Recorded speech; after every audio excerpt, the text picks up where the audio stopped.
Hi there. Today I'm going to talk about the 5-minute warm-up and why it shouldn't be called. Oh, look what I did.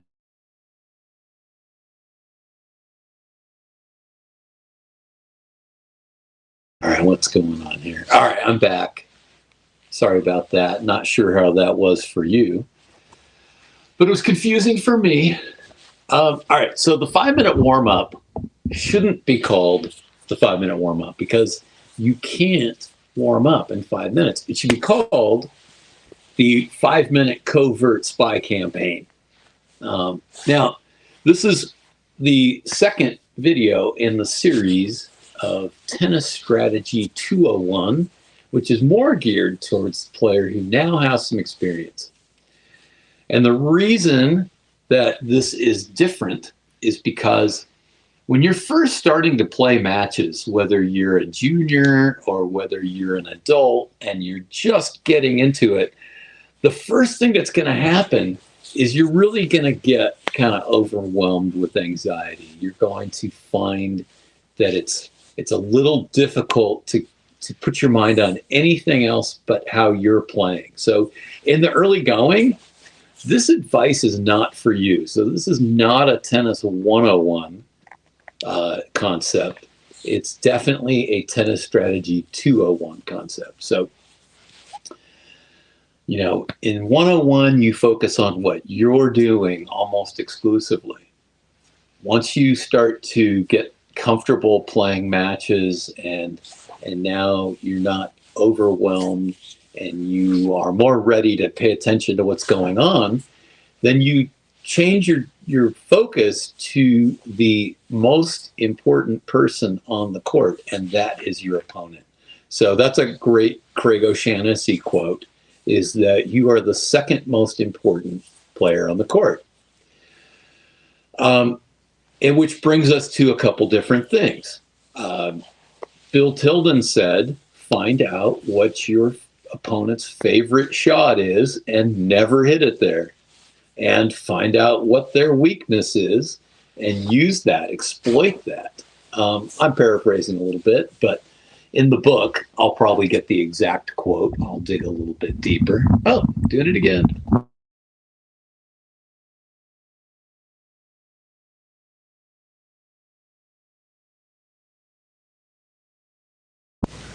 If I can stop pushing wrong buttons, maybe I'll still be on screen. So hopefully you didn't go away because you thought I was gone. Anyway, so the 5-minute warm-up is not enough time to warm up.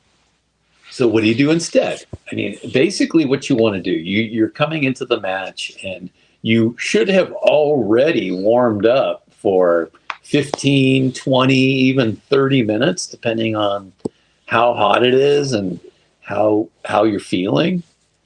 You know, I don't recommend warming up for more than 30 minutes because you might end up actually leaving too much energy on your warm-up court. But, you know, 15 to 30 minutes, somewhere in there to get comfortable. If it's colder, you probably want to go longer. If it's hotter, you probably want to go shorter. But now your match has been called. They give you the balls. You go out on the court and you have 5 minutes to warm up from the strike of the first ball. So what you want to do is you want to test your opponent out. So give them some high balls, give them some low balls, give them some, you know, waist high balls. See what do they like the best. Hit some top spin, hit a little more top spin, hit a little bit of slice, hit flat. See how they react. Test out their forehand, test out their backhand, and really pay attention to when do they seem to hit the ball the best and when do they seem to hit the ball not so well. Because you want to be able to gather these notes going into the match. Now, a little word of caution. Sometimes people warm up very poorly and they're slow starters in a match.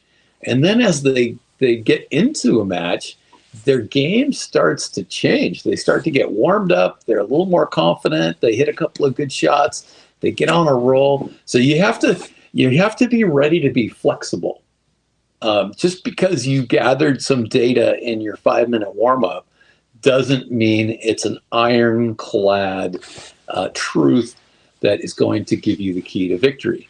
On the other hand, if you go without that data, then you're sort of flying blind.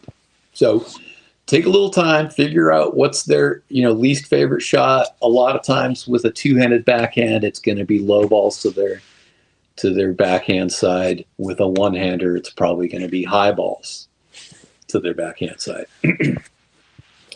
Some people who do fantastically well on low balls, even at their knee, really hate the ball up high, and vice versa. So you just have to figure these things out, and then also see if changing the pace bothers them. So hit a little faster and a little slower, and see how their timing is. That's a really important thing to do. So then, the next thing that you want to do is you want to make sure that you get them to the net and check out their volleys and their overheads. So, make sure that while they're volleying, throw in a surprise overhead to see how they react, because that's going to be maybe more telling than when they're done with their volleys and they all of a sudden, are standing there waiting for an overhead. So, I would only do that one time, because, if they volleyed a few and you lob, they're probably going to say, oh, let's hold off for overheads later. But you can just go, oh, okay, yeah. And, don't annoy them with your testing them out. But, and then the next thing that you want to do when it's time for serving is really look closely at how they prepare and observe to see if they have some sort of tell about where they're going to serve to. Some people subconsciously don't realize that they look at the place where they're going to serve to before they serve. Or, they line up their foot in a certain way. Or, they have a certain way that so you just look for little hints about, do they tip off where they're going to serve to?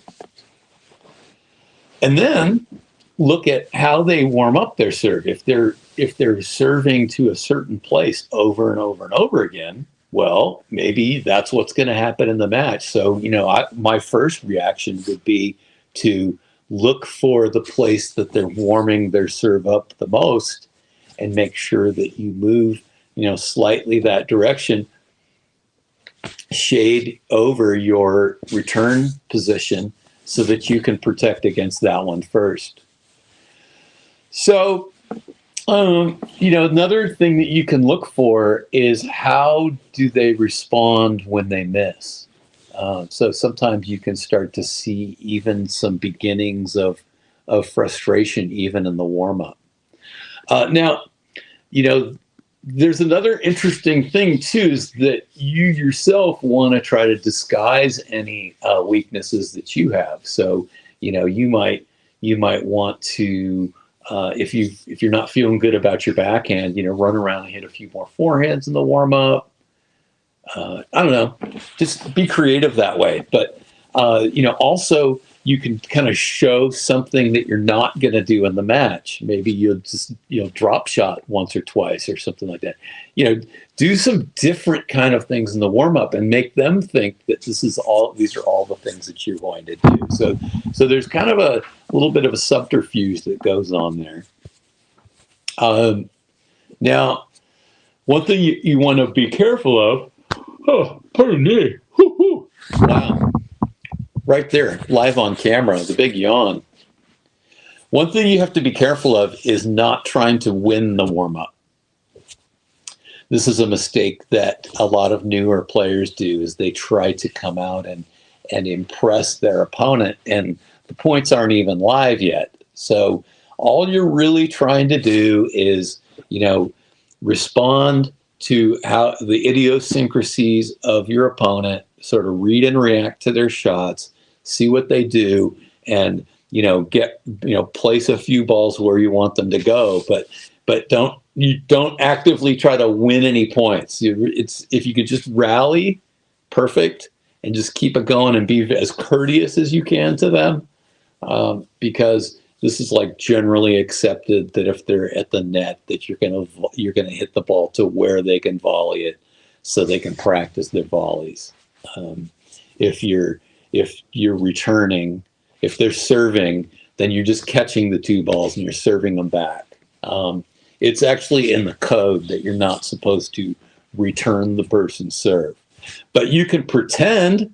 So, I like to, get ready and then really go and then make sure that I'm catching the ball on my strings in a way that I could return it before, bumping it up or down, and, making sure that I know that I can get my racket on that ball. That's another important thing to do in a 5-minute warm-up. So I hope that helped you. All right. So let's recap for a second. Number one, the 5-minute warm-up is not enough time to truly warm up. Warm up ahead of time.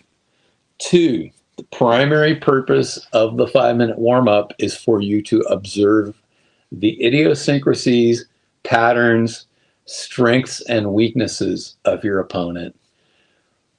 3, don't assume that this will hold true during the entire match, but it can at least give you a sense of how it might start.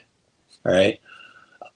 4, try different shots out: high balls, low balls, fast balls, slow balls, slice, flat, topspin, more topspin, forehands and backhands, changing the pace, all of that. So that you can detect, where do the errors come from? Because it's drawing the errors out that's going to be the most important. If you can find a place where they have unforced errors, that's great. But then if you can also force errors, then that's doubly good, because that's how you win the match. Don't try to hit winners in a warm-up. None. 0 winners. You want them to make contact with just about every shot. And 5, try to disguise how you're going to play. This is kind of an important thing. It's maybe that one's a little shaky, but keep in mind that you're trying to find a rhythm, and you're trying to find a relative weakness in their game, and that's about it. So it's the 5-minute covert spy campaign. You make the most of it, and and then also remember, take a moment to spend your social digital currency. Right, all you need is one finger. So you go like, share, subscribe, bell notifications, boom, boom, boom, boom, boom. Do this with all the content creators that you like. Share their stuff around, because it helps with all that. And thank you to people who are buying books, because yesterday I was thanking people for that, and then today I noticed that my numbers have gone up even a little bit more. So thank you for that. Hope to break the $600 barrier sometime, maybe in the next few days, maybe the next week. I don't know. So that's exciting, and more people are subscribing to my YouTube. So thank you for that. And also, I seem to be getting more reviews for books.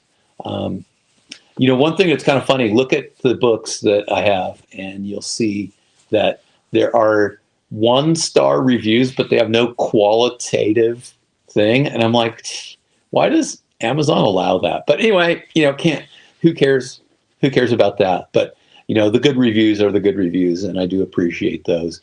And I even, appreciate, a 3 or 4-star review, because, as long as it's got something written in it that I can learn from, so thank you to all of you who've done all of those things. One of my favorites is Heather. Heather Shelby Gage has written some really nice reviews, and then also invited me to speak to the NCSA. So if you have young athletes that would be interested in getting college scholarships, you may want to talk to Heather about that and look into the NCSA. So it's a great organization, and they provide education, and I am blessed to be able to speak to them about 4 or 5 times a year with the like 45-minute presentations on neuroscience and all that stuff. So thanks, and have a great day.